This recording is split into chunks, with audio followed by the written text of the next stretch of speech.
Bonjour et bienvenue pour ce nouveau décryptage du mois, le numéro 21 de l'ADEME Bourgogne-Franche-Comté. Donc aujourd'hui, on se retrouve pour parler méthanisation, donc le développement de la méthanisation en Bourgogne-Franche-Comté avec le nouveau programme d'animation. Alors le webinaire va se dérouler de la façon suivante. On aura toute la partie présentation, donc on vous explique juste après. Et vous pouvez poser vos questions pendant la présentation dans l'onglet Q&R qui se trouve en haut du bandeau là, de l'écran. Je crois que si vous vous connectez via Internet, vous n'avez peut-être pas ce bandeau, auquel cas vous pouvez utiliser la conversation. Mais dans l'idéal, si vous avez l'onglet Q&R, c'est plus pratique pour nous. Et voilà, donc à la fin de la présentation, on reprendra toutes les questions dans l'ordre et on n'interrompt pas la présentation.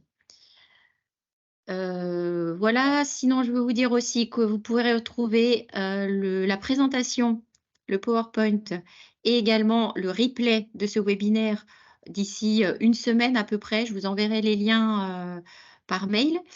Voilà, donc vous aurez tout ça et vous pourrez bien sûr, faire suivre à des personnes qui n'auraient pas pu participer. Je passe la parole à Mathilde Bonnet qui va donc, vous expliquer un petit peu plus, le déroulé de la présentation. Bon décryptage et à tout à l'heure. Bonjour, en fait, la présentation va se dérouler en 5 parties. Donc on aura en premier lieu, une introduction de la part de Jean-Luc Saublet, directeur délégué de l'ADEME Bourgogne-Franche-Comté, pour revenir sur le contexte du lancement des nouveaux accompagnements qu'on va vous présenter. Ensuite, on aura Thomas Filiatre de Solagro, qui va vous présenter l'animation de la politique, régionale, méthanisation. Et puis nous aurons ensuite un temps avec, Auxilia, donc avec, Colin Lemay, qui va présenter le marché d'appui, à la concertation. Et ensuite, nous aurons un petit point, sur, les actualités 2023, présentées par Thomas Filiatre de Solagro et enfin la dernière partie sur les questions et réponses. Bon webinaire. Oui, bonjour à tous. Après les 2 présentations, de Élise et Mathilde, hein, que je remercie pour l'organisation, de ce décryptage. Élise l'a dit, hein, c'est notre 21e, donc c'est des rendez-vous, que l'on donne, à peu près toutes les 6 semaines sur différents sujets et là, il nous a semblé important d'en faire un sur la méthanisation puisque, nous œuvrons, avec la région Bourgogne-Franche-Comté, depuis une dizaine d'années pour accompagner les porteurs de projets via un accompagnement qui à la fois est technique et financier, hein. On essaye de s'organiser vraiment, au mieux pour que les projets soient, le mieux suivis et le mieux financés. On a une co-instruction, c'est important à dire. C'est sur ce sujet-là que vraiment, on travaille, beaucoup, en co-instruction. J'en profite pour remercier, Marie-Pierre Sirugue, hein, qui est, le bras armé, de la région sur ces sujets. On sait, nous avons aujourd'hui en Bourgogne-Franche-Comté quand même 91 unités de méthanisation, hein, même si, on a connu comme, partout en France un ralentissement du développement de la filière. On fait le pari, que suite, au relèvement des tarifs, qui date de juin maintenant, que, les objectifs qui ont été augmentés encore, dans le cadre, par les ministères et puis, à cause de la guerre en Ukraine, on s'est aperçu de la dépendance que l'on avait, en gaz et on sait très bien que, on aura toujours besoin de gaz en France, alors autant, qu'il soit fait en France et autant qu'il soit fait en méthanisation. Donc, par rapport à ce constat, s'est concerté donc avec la région, on a fait un marché avec eux et donc les 2 bureaux d'études, Solagro et Auxilia, qu'ils ont gagné. Je dois admettre que, ça n'a pas été si simple de choisir. On a eu des candidatures, très intéressantes, mais on croit beaucoup, à ces 2 bureaux d'études pour, renforcer les accompagnements de la filière, mais vous aurez le détail, tout à fait tout à l'heure. Mais on a besoin, effectivement d'aider tous les porteurs de projets après une phase qui a été quand même compliquée. Donc cet outil que l'on va vous présenter, sa vocation d'être au service du territoire. Solagro plus sur les questions techniques et financières, et puis Auxilia sur l'accompagnement. On sait que en ce moment, quand même, les projets méthanisation, c'était plus simple à passer il y a quelques années. Maintenant, l'acceptabilité de ces projets est beaucoup moins évidente et ça se prévoit, ça se travaille. Et on a aussi un volet important dans le marché qu'on a passé. Je n'en dis pas plus, je laisse la parole donc soit à Thomas, soit à Colin, comme ils ont prévu de le faire. Merci beaucoup et à tout à l'heure. Merci. Bonjour à tous. Donc, moi, c'est Thomas Filiatre. Je travaille pour Solagro. Et donc, Solagro, c'est une entreprise associative qui a une quarantaine d'années maintenant, qui est impliquée sur les transitions, qu'elles soient agroécologiques, alimentaires ou énergétiques. Et sur la partie méthanisation, on est 13 ingénieurs qui réalisons des études de faisabilité, des missions d'assistance à maîtrise d'ouvrage sur des projets de méthanisation qui soient en cogénération ou en injection, individuels ou collectifs. Et aujourd'hui, on a à peu près 200 références sur l'ensemble du territoire français. Donc, effectivement, comme ça a été dit, on a été retenu pour participer à l'animation de la politique de soutien à la méthanisation.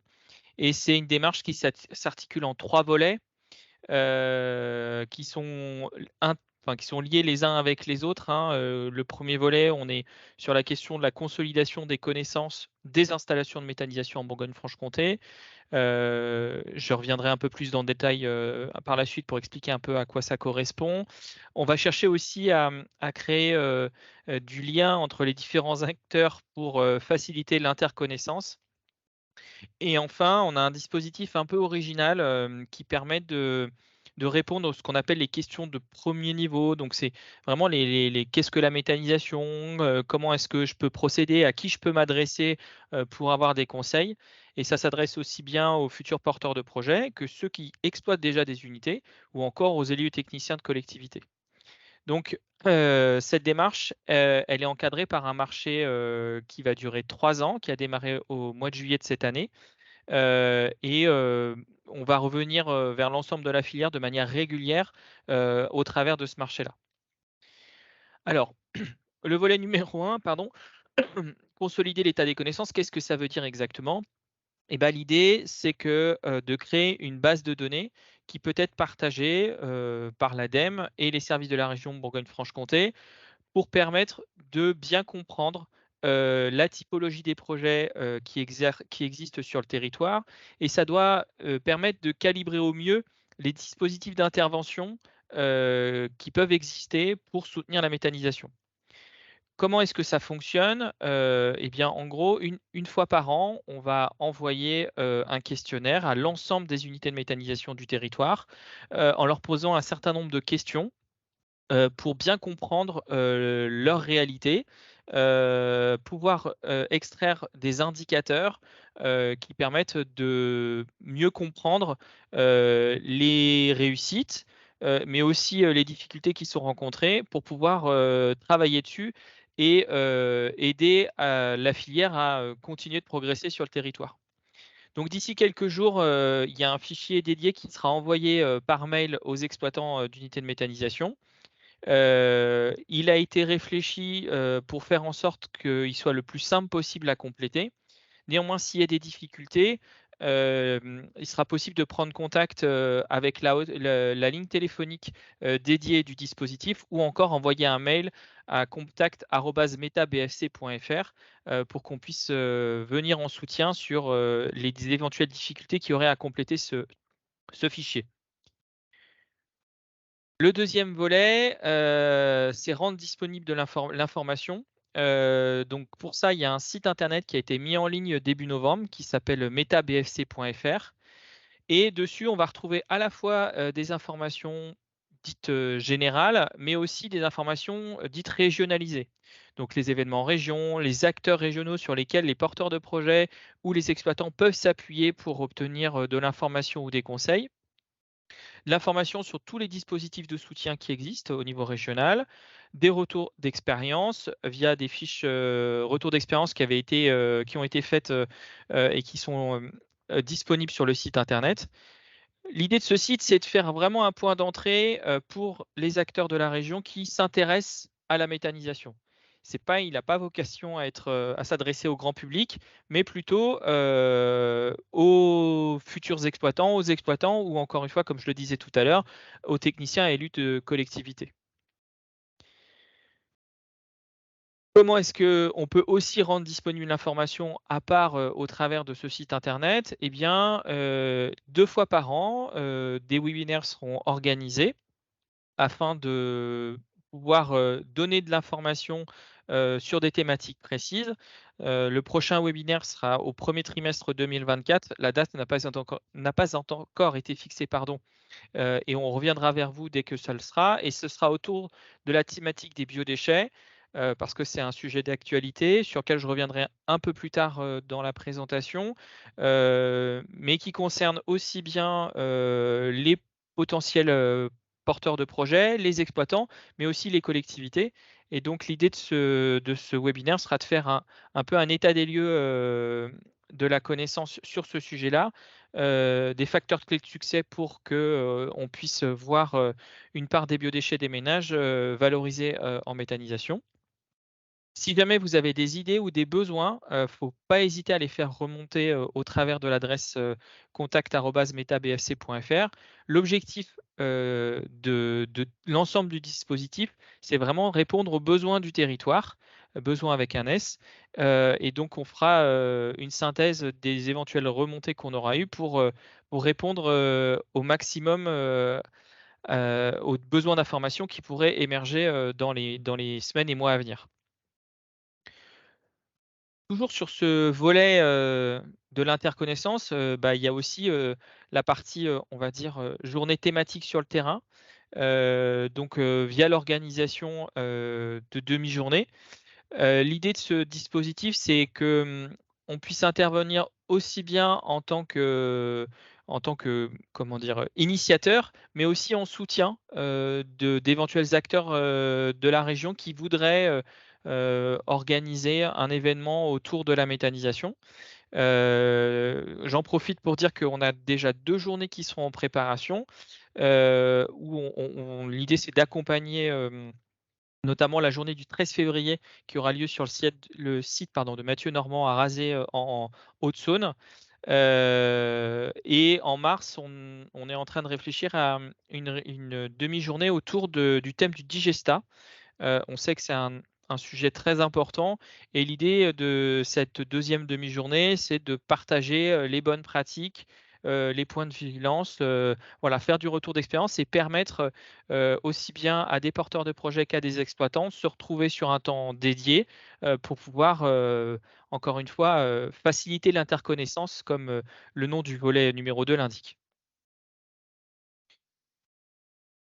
J'en ai déjà dit quelques mots précédemment. Il y a aussi tout l'enjeu de rendre disponible l'information sur la méthanisation aux acteurs de la région via le partage de fiches retour d'expérience qui existent déjà, puis d'autres vont venir dans les mois qui viennent. L'idée, c'est à la fois d'informer sur les différents types d'unités de méthanisation du territoire, parce qu'on sait qu'on a en Bourgogne-Franche-Comté, on a des unités majoritairement en cogénération, mais on a aussi des unités en injection, on a des unités plutôt individuelles à la ferme, on a des unités plutôt collectives. Et au travers de ces fiches retour d'expérience, c'est permettre un partage des bonnes pratiques, des éléments qu'ont marqué les exploitants qui peuvent servir dans la réflexion pour les porteurs de projets futurs.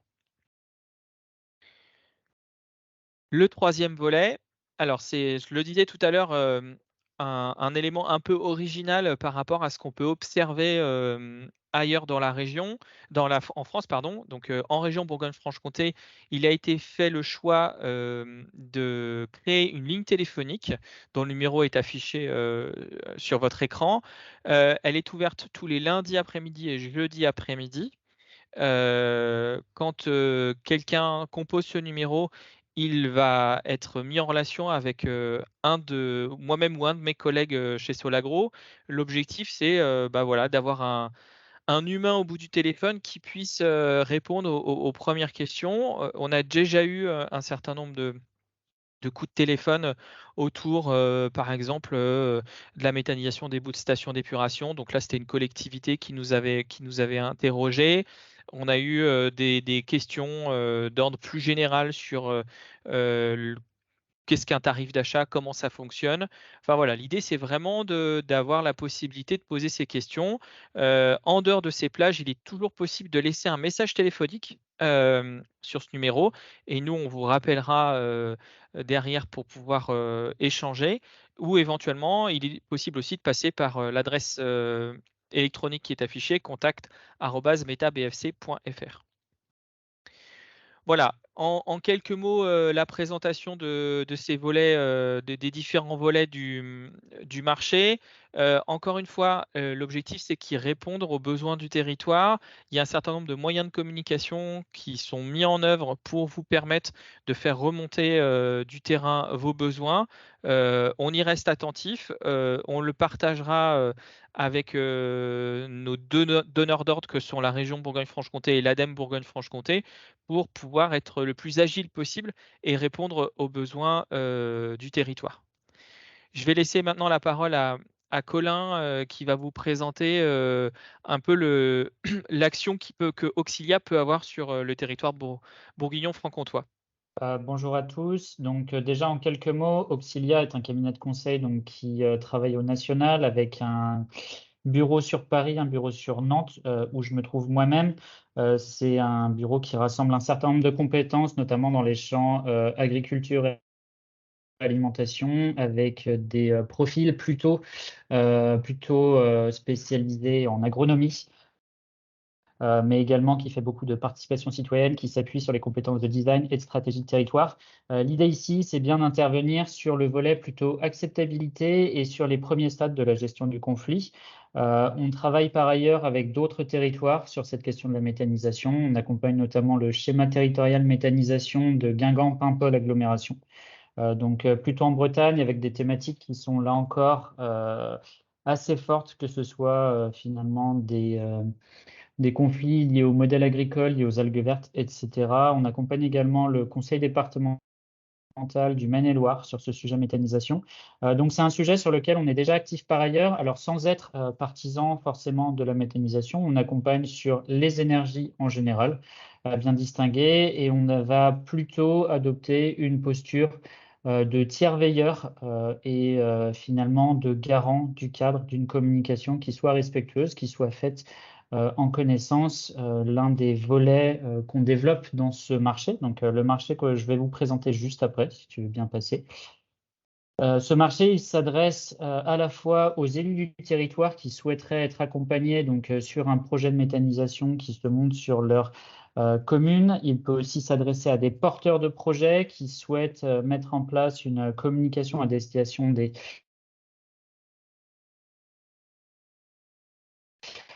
temps du territoire. Donc c'est un marché c'est un marché sur dans cet intervalle et des accompagnements ou bien de porteurs de projets qui peuvent être en individuel ou qui peuvent être en collectif, ou d'élus qui souhaiteraient finalement mettre en place un cadre de concertation avec soit leurs habitants, soit les porteurs de projets du territoire. L'idée, c'est bien de déclencher ces accompagnements en début de phase de concertation ou dès les premiers signes d'opposition ou de conflit. Donc, pour en dire juste un mot, 3 phases très simples. Une première phase d'analyse qui se déclenche dès finalement l'activation du bon de commande par l'ADEME. Donc avec des choses extrêmement simples. L'idée, ça va être de collecter un certain nombre d'informations sur le territoire. C'est des choses qu'on fait déjà par ailleurs et sur lesquelles on a déjà des billes au niveau régional, avec une cartographie participative qui est faite avec le porteur de projet et les acteurs un peu du territoire qu'on peut être amené à mobiliser pour connaître les positions des uns et des autres, une analyse documentaire qui porte à la fois sur le projet, mais aussi sur l'historique du territoire, sur le contexte dans lequel on va s'inscrire. La réalisation d'entretiens complémentaires, elle a vocation à mobiliser soit des profils experts sur des questions qui peuvent être soit sur le modèle agricole, soit sur des questions très liées au territoire et qui expliquent en partie l'opposition ou les craintes des habitants. L'idée de cette première phase d'analyse, c'est vraiment de recueillir un grand nombre en quelque sorte, de données qui vont nous permettre de construire une feuille de route intervention. Cette feuille de route intervention, qu'est-ce que c'est? C'est un peu une feuille de route d'animation. Comment, à partir de cette situation initiale qui est problématique, on va pouvoir proposer un ou plusieurs temps et des modalités qui permettent de dépasser les craintes, qui permettent de dépasser les oppositions et qui permettent, on va dire, de restaurer un climat serein autour d'un projet de méthanisation qui cristallise l'attention. Cette feuille de route intervention, elle est proposée aux porteurs de projet ou aux élus, elle est validée avec eux et puis elle donne, on va dire, dans un second temps, lieu à une phase de concertation. Cette phase de concertation, Cilia intervient comme garant du cadre, comme je le disais juste avant. L'idée, c'est de préparer une ou plusieurs rencontres donc qui correspondent au temps indiqué dans la feuille de route intervention. Ces rencontres, elles sont animées par Auxilia, elles sont organisées avec le porteur de projet ou les élus. Et l'idée, c'est que finalement puissent être mobilisées des personnes qui ont été interviewées en phase d'analyse. Donc, ça peut être des experts du territoire, ça peut être la Chambre d'agriculture, ça peut être des profils, la FNE, etc. On peut tout imaginer en termes d'intervention en fonction des thèmes soulevés. Et puis, cette rencontre, finalement, elle donne lieu à une synthèse. Cette synthèse peut, en fonction de l'évolution des positions des différentes parties, donner lieu à un second temps de rencontre, etc. Répétable 3 fois par projet accompagné. Et enfin, en phase 3, bilan, ce qui nous semble intéressant, c'est à la fois d'avoir une synthèse des actions conduites dans le cadre de l'accompagnement, d'analyser l'évolution et les positions des parties prenantes, donc ils sont aussi bien sur la commune que sur l'intercommunalité, que sur la région, et puis de produire ce qu'on va appeler une synthèse communicante et apprenante. C'est quelque chose qu'on a l'habitude de faire au sein d'Auxilia, à savoir que sur ce type d'accompagnement en concertation, on va produire un certain nombre d'outils, un certain nombre de supports de communication qui sont ensuite mis à disposition des acteurs régionaux, donc ici d'autres porteurs de projets ou d'autres élus, qui peuvent s'en inspirer et qui peuvent s'emparer de ces différents supports, de ces différents outils qui sont mis en place et qui peuvent finalement être tout à fait remis, on va dire, qui sont autoportants et qui peuvent être appropriés par d'autres acteurs. Donc un volet en fin de phase 3, création d'outils et mise à disposition de ces outils au sein d'un réseau. D'abord transmis à l'ADEME qui peut ensuite répercuter ces outils auprès d'autres porteurs de projets ou d'autres élus. Voilà, et je rends la parole à Solagro. Pardon, petite erreur de manipulation. Oui, l'idée merci Colin, de cette deuxième partie de décryptage, c'est de revenir sur quelques temps forts qu'a connu la filière méthanisation en 2023, puisqu'on a eu, comme ça a été dit en introduction, un nouvel arrêté tarifaire qui est sur la partie injection qui a été publié au mois de juin. Il y a eu quelques évolutions sur la partie cogénération, donc on y reviendra aussi. Le 1er janvier 2024 est une date importante puisqu'on verra la généralisation du tri à la source des biodéchets des ménages et assimilés rendu obligatoire par la loi. Et enfin, on prendra un petit temps pour revenir sur la mise en place de la réglementation RED 2 qui concerne un certain nombre de sites sur le territoire. Donc, comme je le disais, juin 2023 a marqué l'arrivée d'un nouvel arrêté tarifaire. Donc, si on reprend un peu l'historique des tarifs, le premier tarif biométhane avec indexation sur l'inflation, ce qu'on appelle dans le jargon le coefficient K, est arrivé au mois de novembre 2011. En 2020, on voit arriver la baisse des tarifs et la suppression du coefficient, le fameux coefficient K, et on a un tarif dégressif tous les trimestres, à l'image de ce qui se faisait déjà sur le tarif de cogénération biogaz. La prime aussi, ce qu'on appelait la prime P2 disparaît et on voit arriver une prime aux effluents, ce qui favorise les effluents d'élevage dans les rations de méthanisation. Et c'est en cohérence aujourd'hui avec les règles c'est le règlement d'intervention, il est de la région Bourgogne-Franche-Comté, il est bien en cohérence avec ces éléments-là, puisque dans le règlement d'intervention, les projets à base d'effluents d'élevage sont favorisés par l'articulation des différentes règles. En 2021, on a une petite évolution où on parle plus en normomètre cube, mais tout l'arrêté est réécrit avec des calculs basés sur des gigawattheures. En septembre 2022, on revient avec un coefficient K comme il existait en 2011. Et l'arrêté du 10 juin 2023, qu'est-ce qu'il fait? En fait, il permet de revenir au tarif initial qui existait avant le début des baisses trimestrielles, et on modifie le calcul du coefficient K pour mieux intégrer des indicateurs qui reflètent l'inflation ou la déflation liée notamment aux tarifs d'énergie. Ce qu'il faut retenir sur ces tarifs d'injection, c'est la baisse trimestrielle des 0,5% qui était enregistrée depuis 2020.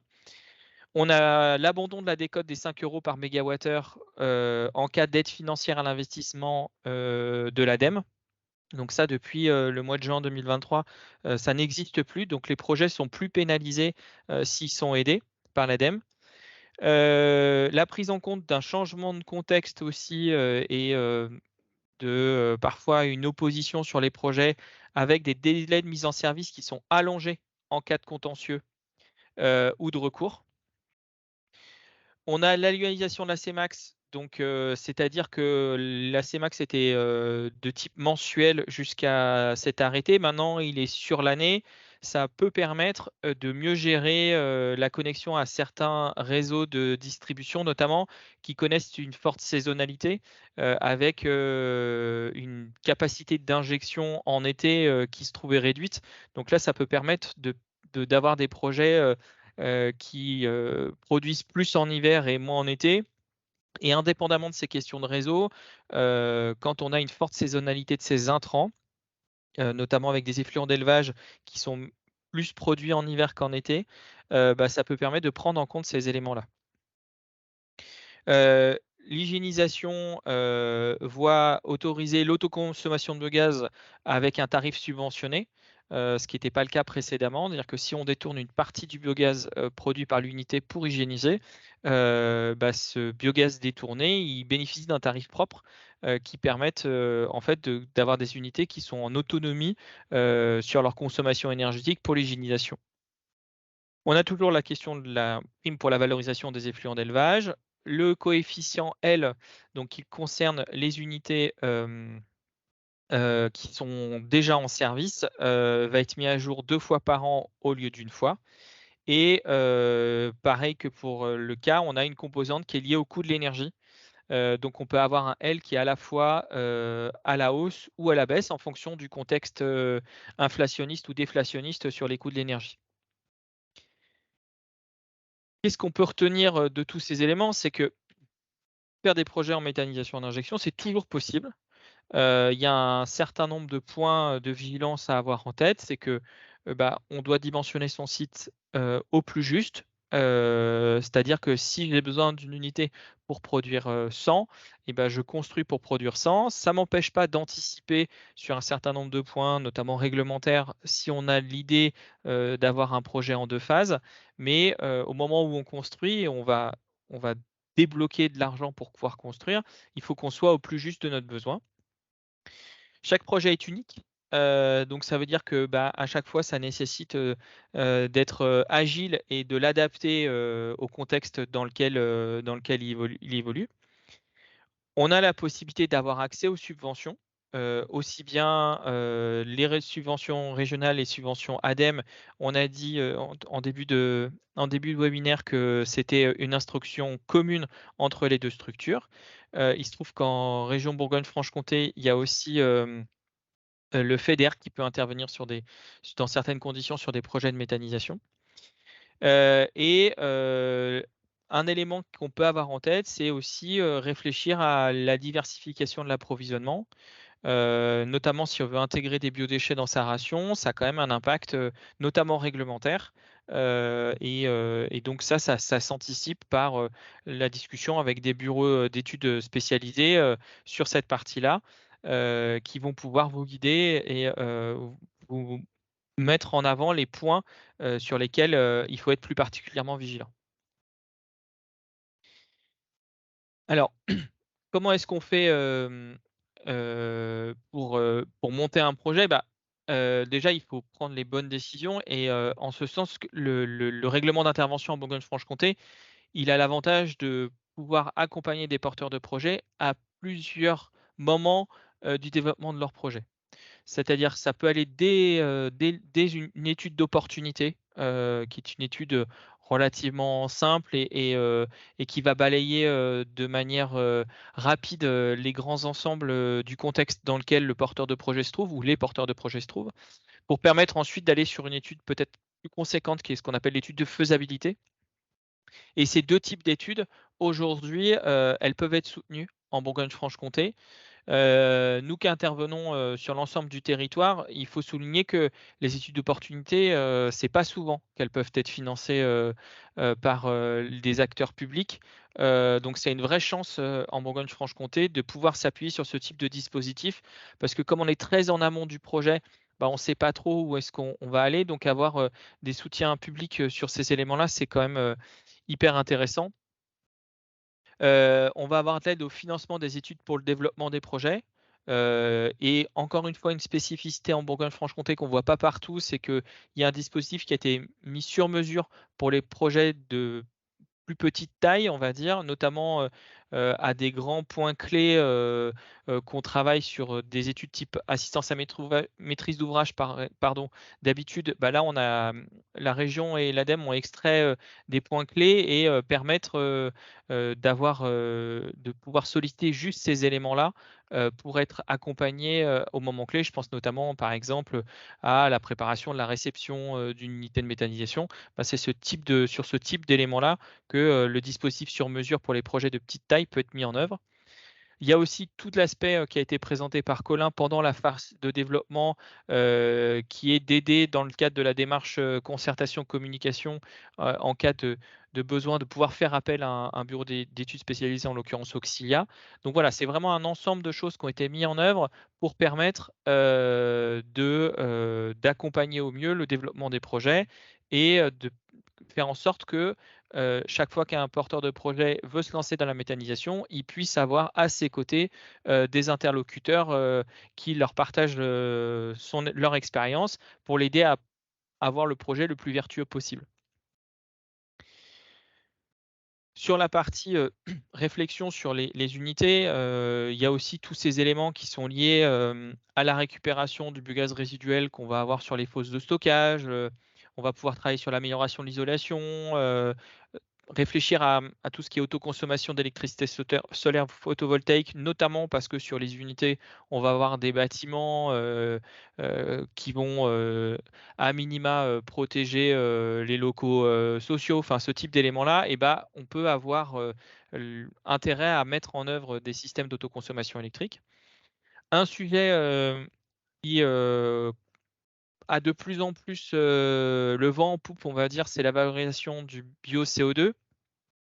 Notamment parce qu'il répond à un besoin d'un certain nombre d'industriels, qui ont besoin, de CO2 dans le cadre de leur production et qui réfléchissent à, valoriser ce CO2, biogénique dans leur process pour réduire leur impact carbone. Donc ça, voilà, c'est un sujet qui se structure petit à petit. Ça peut être intéressant dans certains cas de figure de pouvoir, y réfléchir et ça peut permettre, d'améliorer, la réflexion, enfin la santé financière du projet, au travers de la valorisation de ce bio-CO2. Il y a beaucoup de travail qui est en train d'être effectué par la filière sur la question de l'optimisation de l'exploitation, comment être le plus performant possible. Et puis il y a, un ensemble de sujets qui ressortent autour du biodéchet, et notamment la valorisation de soupe de biodéchets déjà hygiénisés. Donc ça, c'est des leviers qui peuvent être mis en œuvre pour permettre, une optimisation, du fonctionnement des unités de méthanisation. Donc Dans ces leviers d'optimisation, il y a des sujets qui concernent plus particulièrement les projets en injection, mais pas que. L'optimisation de l'exploitation, par exemple, ou l'autoconsommation d'électricité, c'est des choses qui concernent aussi la cogénération. Et sur la cogénération, on a eu au mois d'octobre un arrêté qui a modifié un peu le contexte, notamment pour les exploitations agricoles qui avaient des fosses de récupération des fosses de récupération de lisier, d'avoir la possibilité de couvrir ces fosses avec des couvertures qui récupèrent le biogaz et dans certains cas de pouvoir avoir accès à un contrat d'électricité pour avoir des petites unités en cogénération. Donc ça, c'était plus possible depuis la modification des prescriptions générales liées aux ICPE, aux installations classées pour la protection de l'environnement. Les installations de ce type-là avaient été exclues de la définition d'une méthanisation, et donc comme ce n'étaient plus des unités de méthanisation, elles n'avaient plus le droit au tarif d'achat BG16. Et donc l'arrêté du 6 octobre permet de corriger ce changement-là. On voit aussi l'arrivée dans les intrants possibles sur une unité, la possibilité d'apporter les zones tampons enherbées dans la ration sans que ce soit considéré comme une culture principale. Donc c'était pas le cas jusqu'à maintenant. Elles étaient considérées comme culture principale. C'est plus l'arrêté, encore une fois, corrige cet élément-là. Il y a un point de vigilance quand même, c'est que a été introduit la notion de durée de calcul de la durée maximale du contrat d'achat. C'est-à-dire que si le contrat d'achat est mis en œuvre plus de 2 ans après la demande complote de raccordement, eh bien, il y a un plafonnement de la durée du contrat qui fait qu'on ne pourra pas dépasser le plafond des 140 000 heures divisé par 7 300 jours. Enfin, vous voyez, c'est écrit à l'écran. Donc vraiment, c'est un élément à prendre en compte, notamment sur les délais de développement des projets, et c'est un point de vigilance à avoir en tête. Toujours dans le contexte 2023, alors presque 2024, hein, puisque au 1er janvier 2024, conformément au droit européen et à la loi anti-gaspillage de 2020, il faut que le tri à la source des biodéchets des ménages et assimilés soit mis en œuvre et généralisé. Aujourd'hui, on a 2 grandes voies de valorisation, le compostage et la méthanisation. Et en fonction des stratégies qui sont choisies ou qui ont été choisies par les collectivités, ça peut être une opportunité pour les unités de méthanisation, qu'elles soient en fonctionnement ou en projet, pour valoriser une partie de ces biodéchetteries à la source. Il y a une étude territoriale qui a été faite en Bourgogne-Franche-Comté, et on vous a mis le lien sur la diapositive, qui doit vous permettre d'avoir un certain nombre d'informations sur les solutions de déconditionnement et d'hygiénisation qui sont possibles dans le cadre de ces éléments-là. Intégrer des biodéchets dans une ration, ça ne veut pas forcément dire intégrer l'intégralité de la chaîne logistique. Une unité de méthanisation, elle peut parfaitement ne recevoir que de la soupe de biodéchets hygiénisée. On peut voir d'autres modèles où il y en a certains qui ont fait le choix d'intégrer toute la chaîne avec du déconditionnement, de l'hygiénisation avant l'intégration dans l'unité. Il y a vraiment plein de modèles possibles. L'idée, c'est qu'il faut se mettre en lien avec son territoire. Ça rejoint la question de la communication, de la concertation. C'est-à-dire que en étant en lien avec la collectivité à laquelle on appartient, il est possible du coup d'évoquer ce type de sujet-là pour savoir un peu qu'est-ce qui se passe au niveau de cette collectivité, comment elle aborde cette question du tri à la source des biodéchets, et voir dans quelle mesure ça peut être une opportunité pour le territoire d'avoir une unité de traitement des biodéchets sur le territoire qui va produire une énergie, qu'elle soit électrique ou gaz, en lien avec les déchets du territoire. Comme je le disais tout à l'heure, sur cette question des biodéchets, on prévoit là au premier trimestre 2024 de faire un webinaire spécifiquement dédié au sujet des biodéchets, où on essaiera de balayer aussi bien les enjeux des gisements, de la collecte, de la valorisation, de ce que ça implique pour les unités de méthanisation, pour permettre à tout le monde d'avoir en tête un peu le panorama de ce que représente la question des biodéchets dans un projet de méthanisation. Un point qu'on voulait aborder aussi, parce que c'est un sujet dont on entend parler de plus en plus, qui est la question de la directive RED II, qui est une directive qui a pour but d'encadrer les énergies produites à partir de ressources renouvelables et de faciliter la comptabilité de la réduction des émissions de gaz à effet de serre. Donc c'est une réglementation qui est obligatoire depuis le 1er juillet 2023. La France, on a un petit régime d'exception qui va durer jusqu'au 1er janvier de cette année, 2024, pardon, donc qui arrive, pour permettre aux différents sites concernés, c'est-à-dire les sites en injection qui produisent plus de 19,5 MWh par an et les sites en cogénération qui produisent plus de 2 MWh thermiques par an. L'idée, c'est de pouvoir leur laisser le temps de se mettre en conformité. Qu'est-ce que ça veut dire être une installation qui est soumise à RED II? Eh ben, c'est un site qui va avoir un audit annuel pour le renouvellement de sa certification. Cette certification, elle est obligatoire pour pouvoir conserver son tarif. Et pour certains, c'est une opportunité de marché parce que ça va permettre de valoriser de manière bonifiée le biométhane ou l'électricité durable sur le marché européen. Et notamment, ça va permettre à certains de pouvoir valoriser cette énergie dans les quotas qu'on appelle ETS. Donc ça a un vrai impact pour ce qu'on appelle les sites obligés, donc ceux qui répondent aux critères que j'ai présentés précédemment. Ça demande un peu d'organisation, de réflexion, notamment sur l'origine des intrants qui vont être valorisés en méthanisation, parce qu'il faut aller prouver la durabilité de la biomasse qui est mise en œuvre. Donc c'est pas simple, c'est sûr. Ça a un coût aussi, faut être très clair là-dessus. Néanmoins, voilà, c'est quelque chose qui est obligatoire pour les sites qui atteignent les seuils présentés. Et puis pour la question des sites qui ne sont pas obligés de le faire, pour certains, ça peut être aussi une opportunité, vue par certains comme une opportunité d'anticiper des évolutions réglementaires et notamment RED III. RED III, on sait que la transposition devrait avoir lieu d'ici à début 2025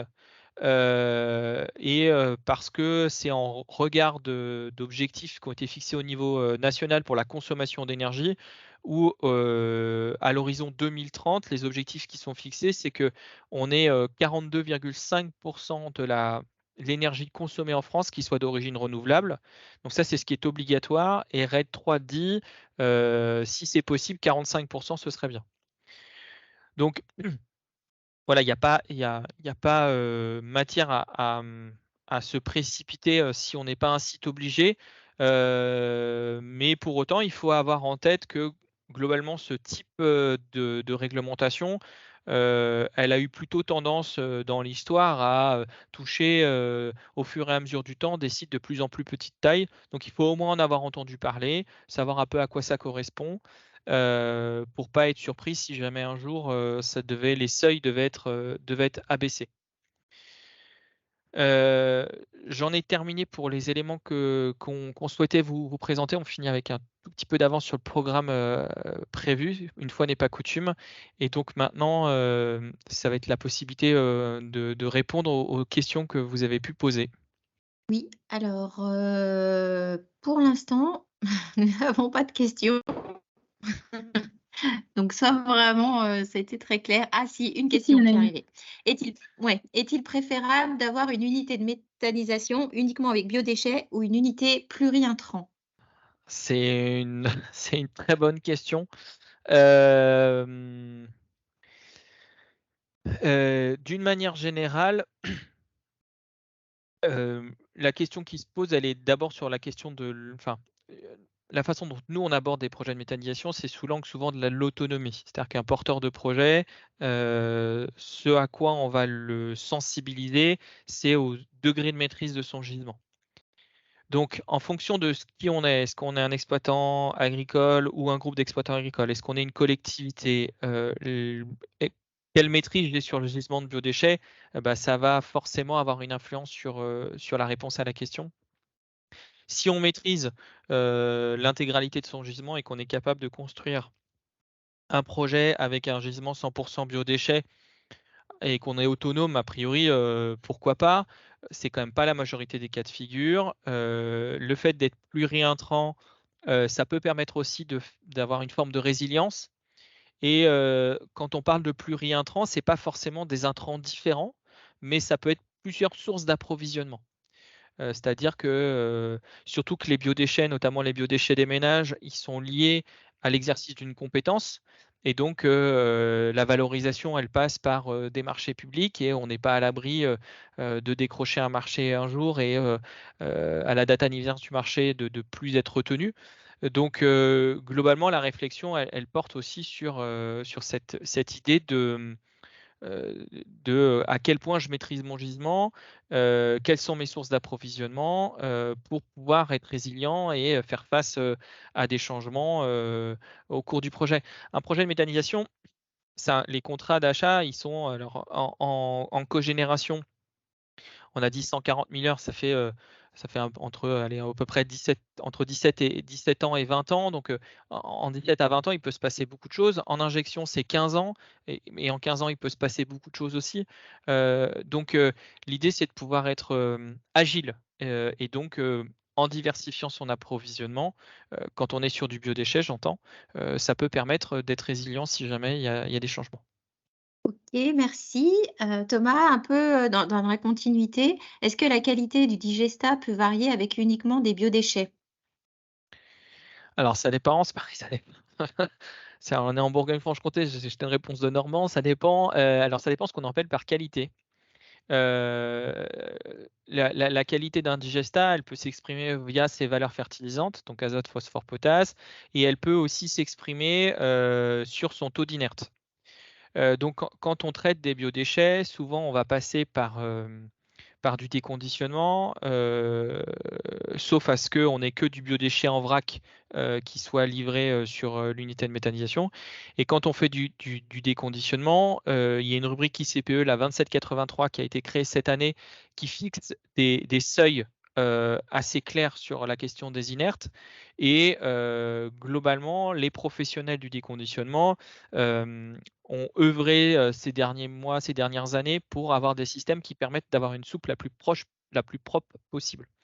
Donc, si on se place du point de vue des inertes, avec ou sans inertes, le fait d'avoir des biodéchets et du déconditionnement, sur le papier, il y a potentiellement le risque d'avoir un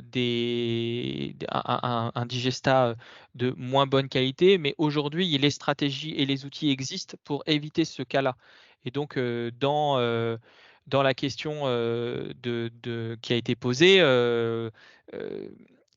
oui, si on ne fait pas attention, mais en même temps, aujourd'hui, on a tout ce qu'il faut. Et sur la question des valeurs fertilisantes, ça peut améliorer la qualité du digestat, si on les met en association avec d'autres intrants et donc notamment ça répond aux objectifs de retour au sol et de bouclage du cycle des nutriments, qui a été fixé, au travers de la loi, du anti-gaspillage et puis, du tri à la source des biodéchets. Parce que ce qui est demandé par le législateur, c'est le retour au sol.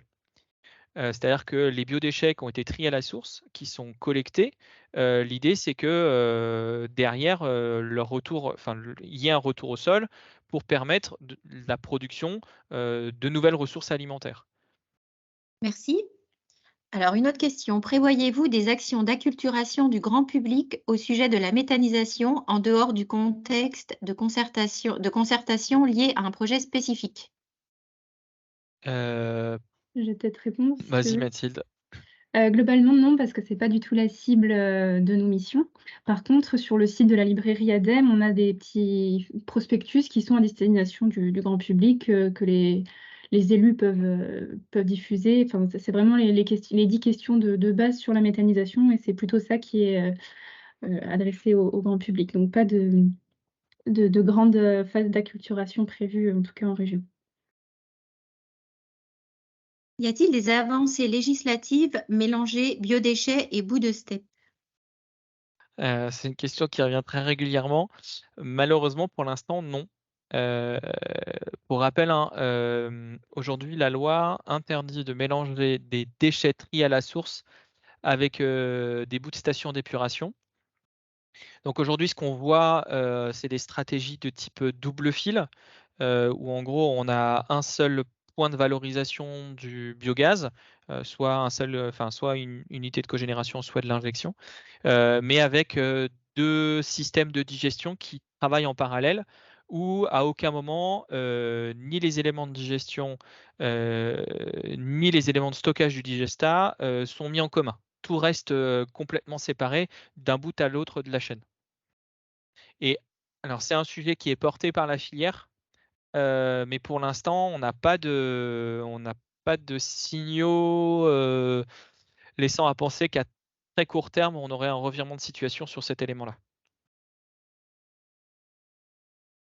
Merci. Question suivante. Pouvez-vous nous donner un ordre de grandeur sur la quantité de biodéchets nécessaires à une unité de méthanisation économiquement équilibrée?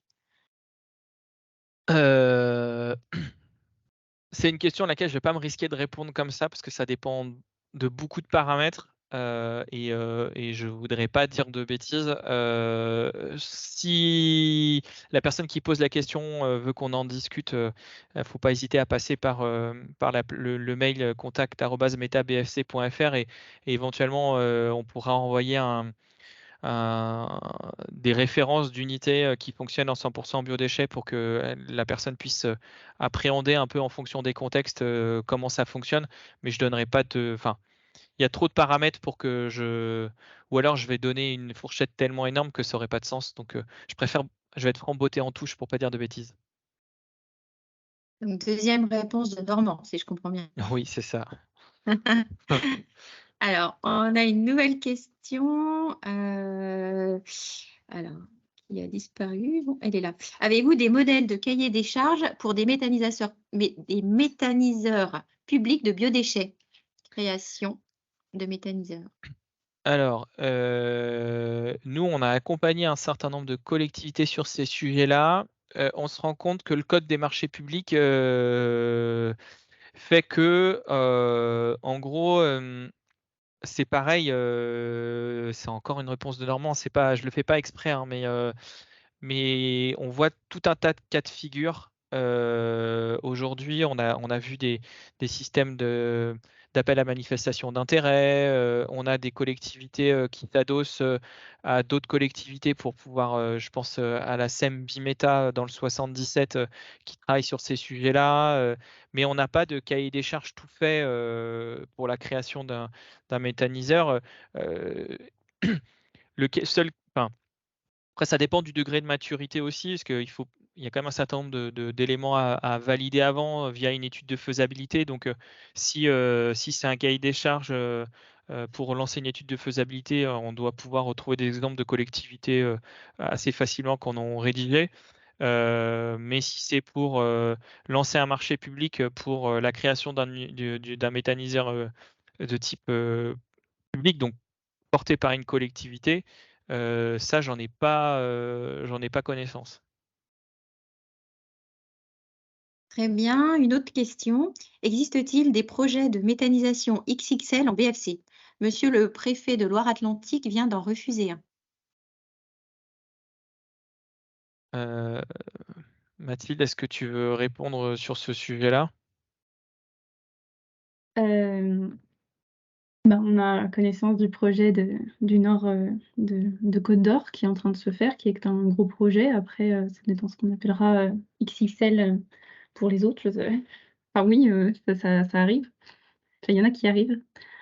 Après, c'est pas forcément ceux sur lesquels ADEME Région travaille puisqu'ils sont pas éligibles à nos aides, mais ils peuvent sortir quand même. Et donc un peu pour rebondir là-dessus, y a-t-il des aides régionales en sus de l'ADEME pour ces dispositifs?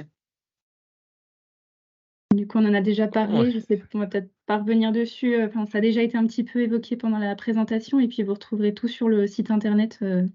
Il est en train de se clarifier au mieux, mais vous retrouverez toutes les informations et si vous en manque, n'hésitez pas à appeler au numéro qui a été indiqué. Mais en fait, c'est aujourd'hui les dispositifs d'aide qui existent, ils sont à la fois l'ADEME et la région Bourgogne-Franche-Comté. On a vraiment les deux intervenants, pardon. Oui, tout à fait. Enfin, là, l'idée de tout ce qu'on vous présente aujourd'hui, c'est commun à ADEME Région. Donc, il y a quelques choses qui vont être financées par l'un et par l'autre, mais on vous présente tout et ensuite, on décortiquera ensemble quand vous serez au moment de déposer un dossier. Oui, Et surtout, j'en profite pour. Alors, je remets ma caméra. Pour dire qu'effectivement, un point que j'avais oublié, c'est qu'il y a aussi le FEDER et le FEADER. Je crois que c'est le FEADER, là, plutôt, le FEDER plutôt, qui est géré par la région maintenant. Et on fait vraiment un gros travail de cogestion avec la région et donc les fonds FEDER, parce que c'est pas le même service, pour optimiser les aides. Et quand on fait un bilan, je crois qu'on n'a pas à rougir du montant d'aide qui est mis sur les projets de méthanisation en région Bourgogne-Franche-Comté. Après, c'est un peu notre soupe à nous, mais pour optimiser. Mais sincèrement, on a avec ces 2 ou 3 financeurs, ça dépend un petit peu si on considère que le FEDER, c'est que de la région ou si c'est des fonds européens quand même. On a quand même une optimisation des aides qui sont données, chacun restant bien entendu dans ses priorités, qu'elles soient nationales ou régionales.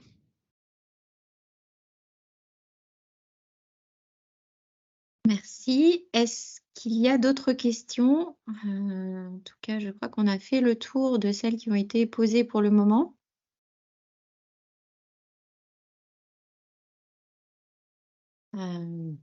Si vous n'avez plus de questions, non. 14h, timing parfait. On avait jusqu'à 14h30. 30. Voilà, donc on aurait pu manger une demi-heure de plus, mais c'est pas grave. En tout cas, merci d'avoir empiété du coup sur votre pause déjeuner. Et toutes nos excuses à ceux qui étaient habitués de venir et qui sont arrivés une demi-heure après, mais qui pourront le regarder en replay dans une semaine, comme l'a très bien dit Élise tout à l'heure. Tout à fait. Bon, si vous n'avez plus de questions, on propose de conclure ce webinaire. Donc, merci encore pour votre participation. Retenez bien les informations, le site et le contact pour toute question qui vous viendrait par la suite ou pour aller plus loin. Et donc, je vous ferai parvenir les informations par mail.